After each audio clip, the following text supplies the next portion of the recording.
पोट भरेल पण मन भरणार नाही असा पौष्टिक हिरव्या मुगाचा चिला या ठिकाणी तयार केलेला आहे. तुम्हालाही वजन कमी करायचं असेल तर ही रेसिपी नक्की ट्राय करा. अगदी खायला पौष्टिक आणि स्वादिष्ट अशी ही हिरव्या मुगाचा चिला तयार होतो. चला रेसिपी पाहूया. आता या इथे ना 1 वाटी हिरवे मूग घेतलेले आहेत. स्वच्छ निवडून घ्यायचे हिरवे मूग. आता हिरवे मूग या ठिकाणी 2 ते 3 वेळा पाण्याने स्वच्छ धुवून घ्यायचे आहेत आणि त्यामध्ये 1 ग्लास पाणी घालून आपल्याला ना रात्रभर हे हिरवे मूग भिजत घालायचे आहेत. छानपैकी ना या हिरव्या मुगांना मोड आले पाहिजेत. बघा सकाळी उठून हिरव्या मुगांना किती छान मोड आलेले आहेत. आता या मोडापासूनच आपण हिरव्या मुगाचे चिले तयार करणार आहोत. त्यासाठी मिक्सरचं भांडं घ्यायचं. त्यामध्ये मोड आलेले हिरवे मूग 2 चमचे घेतले. त्यामध्ये एक हिरवी मिरची, थोडीशी कोथिंबीर, अद्रक आणि लसूण घालायचं आहे. तुमच्या आवडीनुसार यामध्ये तुम्ही भाज्या ॲड करू शकता. आता मिक्सरवरती याचे बारीक वाटण तयार करून घेऊया. सुरुवातीला जाडं-भरडं करून घ्यायचं. त्यानंतर यामध्ये 3 ते 4 चमचे पाणी घालायचे आणि याची पेस्ट तयार करून घ्यायची.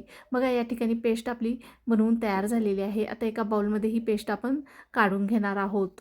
आता परत 2 चमचे या ठिकाणी हिरव्या मुगाची मोड ना मिक्सरवरती मी पाणी थोडंसं घालून वाटण करून घेतलं. आता सर्व बाउलमध्ये काढल्यानंतर परत आपल्याला थोडंसं पाणी घालायचं आहे आणि हे सर्व मिश्रण ना आता मिक्स करून घ्यायचं आहे. 3 ते 4 मिनटं चांगले हे मिश्रण मिक्स करून घेतलं. परत झाकण ठेवून याला ना 10 मिनटं आपल्याला रेस्ट करायला ठेवायचं आहे. आता तुम्ही या हिरव्या मुगाच्या चिल्यासोबत ना खोबऱ्याची चटणी किंवा दह्याबरोबर हे हिरव्या मुगाचे चिले खाऊ शकता किंवा असंच जर खाल्लं तर खूप छान लागतं. आता 10 मिनटं झालेले आहेत. 10 मिनटानंतर आता यामध्ये ना चवीनुसार मीठ घालून घ्यायचं आहे. मीठ घातल्यानंतर परत आपल्याला ना हे मीठ या पेस्टमध्ये चांगले मिक्स करून घ्यायचं आहे. आता गॅसवरती आपल्याला पॅन ठेवायचा आहे.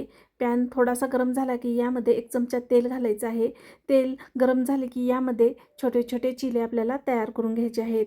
अगदी जाडसरही नाही किंवा अगदी पातळही नाही आहे. मध्यम आकारामध्ये या ठिकाणी चिले आपल्याला तयार करून घ्यायचे आहेत. आता या ठिकाणी ना तुम्ही तेल स्किपही करू शकता आणि तुम्हाला हवं असल्यास तेलही घालू शकता. आता एक मी तेलाचा केलेला आहे आणि दुसरा जो चिला केलेला आहे तो बिन तेलाचा केलेला आहे. आता असं छानपैकी पसरून घेतल्यानंतर यावरती झाकण ठेवायचं आणि मध्यम आचेवरती 2 ते 3 मिनटं आपल्याला हा चिला शिजवून घ्यायचा आहे. झाकण काढूया. 2 ते 3 मिनिटांनंतर बघा चिला छानपैकी वरून बघा जाळीदार तयार झालेला आहे.